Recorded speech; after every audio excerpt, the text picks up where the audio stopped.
তিনটে গোডাউন একবারে ছাড়িয়ে গেল 1 সেকেন্ডের ভিতরে। 1 মিনিটও সময় লাগে না। বাতাসে অনেক গোডাউন পাক মারে আগুনটা চারিদিকে ছড়া যায়। এই পাশ থেকে আগুন ওই পাশে এসে বসছিল, তখন ওই পাশে এক গোডাউনে আগুন লাগছিল, তখন আমরা ওটা অনেক লোকজন মিলে আমরা অনেক নিভাইছি। তারপরে আমরা অনেক লোকে এই পাশে আগুন নিভানোর চেষ্টা করছি। তো ওই পাশে এক গোডাউনে অনেক মাল ছিল, ওই মাল সরাইছি। ভিতরে কোনো অনেক মাল ছিল, অনেক ক্ষতিগ্রস্ত হয়েছে।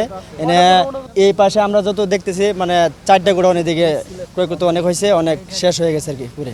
এই পাইপগুলো আগায় দিলাম, আমরা যতটুকু সহযোগিতা করা লাগে এগুলো করতেছি।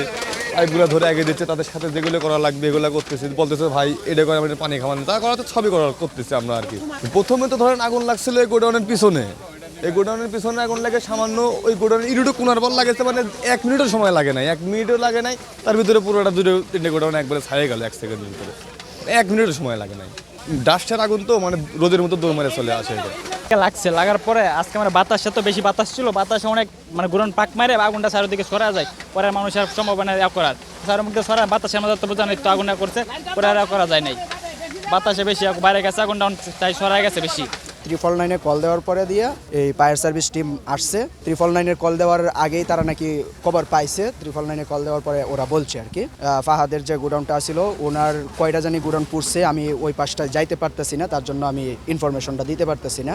মোনালিসা হেভি ফ্লো 15 পিস প্যাকেটের সাথে 8 পিসের একটি প্যাকেট একদম ফ্রি। আমাদের নিকটস্থ ফায়ার স্টেশন, ভেরি ক্লোজ, এই কোনাবাড়ি ফায়ার স্টেশন, এখান থেকে আমরা মেসেজটা পেয়েছি। আমাদের প্রথম 2টা ইউনিট পৌঁছায় এখানে 4:30-এ। বাট যেটা হয় যে আসার আগেই পুরো আগুনটা ছড়িয়ে যায়।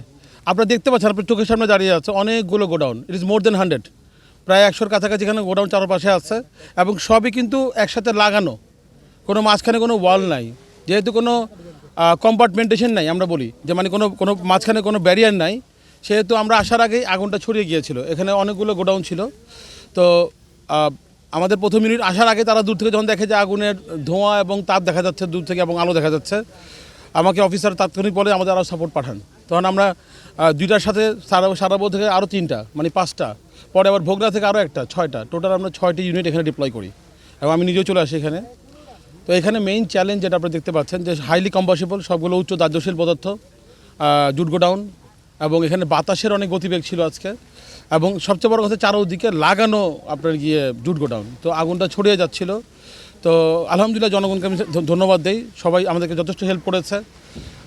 আমরা এসে প্রথমে আগুনটাকে কন্ট্রোল আনার আমাদের মূল টার্গেট ছিল, যেন পাশে আর না ছড়ায়, যতটুকুতে আগুন ধরেছে যেন ওখানেই থাকে। অনেক সময় হয়তো আপনারা দেখতে পাচ্ছেন যে মাঝখানে আগুন জ্বলছে, but that is our strategy. আমার স্ট্র্যাটেজি হলো যে আমার সাইডগুলোকে আমাকে আটকায় ফেলতে হবে, কারণ মাঝখানে পরে প্রায়োরিটি, আমি এখন কিন্তু মাঝখানে কোনো আগুন নাই। So that is our priority, যে আমরা চারদিকে আগে আগুনটাকে ঘিরে ফেলবো। তো আলহামদুলিল্লাহ আমরা এটা করতে পেরেছি আল্লাহর দয়ায়, এবং আমরা ধন্যবাদ জানাই এখানে করিম যে ফ্যাক্টরি আছে, এখানে একটা পুকুর আছে, সেখানে আমরা 2টা পাম্প ফিট করেছি, ভালো পানি সাপ্লাই পেয়েছি। এছাড়া আমরা পাম্প ফিট করেছি পাশে একটা বিলে, আরেকটা পাম্প ফিট করেছি আমরা যে এখানে লোবা একটা পুকুরের মতো আছে সেখানে। টোটাল আমাদের 4টি পাম্প এই 3টা স্পেসে আমরা ফিট করেছি, এবং এই 4টি পাম্প থেকে আমাদের 4টি গাড়িতে পানির ফোর্সটাকে বাড়ানোর জন্য, কারণ এটা 1/2 কিলো দূরে, প্রায় 1/2 কিলো 1 কিলো দূরে, সো পানির গতি বাড়ানোর জন্য মাঝখানে আমরা পানিবাহী গাড়িতে পানিটা এনেছি, এবং এটাকে রিইনফোর্স করে আরও গতিতে বাড়িয়ে দিয়ে আমরা আলহামদুলিল্লাহ পানি এখানে ইউজ করছি। আমরা 2 ঘন্টার চেষ্টা আলহামদুলিল্লাহ 6:30 আগুনটা নিয়ন্ত্রণ দিয়েছি আমাদের 6টি ইউনিটের চেষ্টায়, এবং ইট ওয়াজ এ ভেরি ইফেক্টিভ অপারেশন, যে চারদিক থেকে আমরা 14টি ব্রাঞ্চ পাইপ দিয়ে, যেখান থেকে 14টা জায়গা দিয়ে পানি বেরোচ্ছে, এটাকে কন্ট্রোল করার জন্য। এগুলো প্রথমত হলো যে বেশিরভাগ জুট গোডাউনে আমাদের অনুমোদন নাই। যেগুলো ধরেন আইনকে ফলো করে তারা আমাদের অনুমোদন পেতে পারে, যদি তারা আইনকে ফলো করে, বেশিরভাগই নাই। এখানে মেইন চ্যালেঞ্জ যেটা হয় যে পানির সোর্স থাকে না এই কোনাবাড়িতে, বাট আমরা এবার পেয়েছি, আমরা পাশে করিম থেকে পেয়েছি এবং পুকুর থেকে পেয়েছি, বাট নর্মালি যেটা হয় এখানে পানি পাওয়া যায় না, যার জন্য আমাদের মাননীয় মহাপরিচালক মহোদয় ডিসি স্যারের এখানে চিঠি পাঠিয়েছেন, এবং ডিসি স্যার আবার সিটি কমিশনে পাঠিয়েছেন যেন এখানে ক্লাস্টার ওয়াইজ একটু দূরে যেন পানির একটা রিজার্ভার করা যায়। তো দ্যাট ইজ আন্ডার প্রসেস, প্রক্রিয়াধীন আছে। আমরা জুট গোডাউনগুলোকে আমাদের ইন্সপেক্টরদের মাধ্যমে পরিদর্শন করাচ্ছি, তাদেরকে আমরা অ্যাওয়্যার করছি যে আপনারা একটা আইন মেনে এগুলো করেন এবং আমাদের লাইসেন্স গ্রহণ করেন এবং ফায়ার সেফটি মেজার্স রাখেন, বাট আনফর্চুনেটলি তারা এগুলো করছে না। তো আমরা সেটারও প্ল্যান করছি, আমরা হয়তো মোবাইল কোর্ট চালিয়েছি গত বছর, এবার চালাবো ইনশাআল্লাহ।